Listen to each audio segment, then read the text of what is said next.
Hi friends, ఈ వీడియోలో అయితే నేను క్యాప్సికమ్‌తో కర్రీని అయితే మీకు చూపిస్తున్నాను. నార్మల్‌గా టమాటో కర్రీని ఎలా చేస్తామో ఈ కర్రీ కూడా సేమ్ అనమాట. క్యాప్సికమ్ యూస్ చేస్తాం అంతే. చపాతీతోనూ బావుంటుంది. ఇంకా రైస్‌తో కూడా బావుంటుందనమాట. ఇంకా నేను ఇక్కడ మీకు చూపిస్తున్నాను అరటికాయ ఫ్రైని. ముందుగా అరటికాయలు అయితే వేపుకొని నార్మల్ అరటికాయ ఫ్రైని అందరికి తెలిసిందే.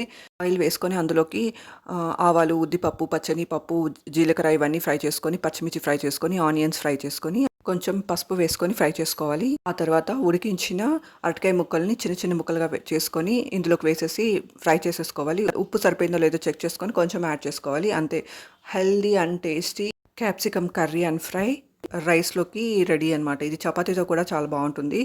అప్పలాలు మంచి కాంబినేషన్ అనమాట ఈ రెసిపీస్లోకి.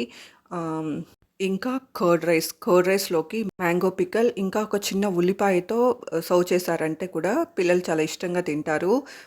ఈ రెసిపీస్ చాలా హెల్దీ కూడా. ఇంకా పెరుగులో ప్రోబయోటిక్స్ అధికంగా ఉంటాయి. డైజెషన్ కూడా చాలా మంచిదన్నమాట. హెల్త్ కూడా చాలా మంచిది.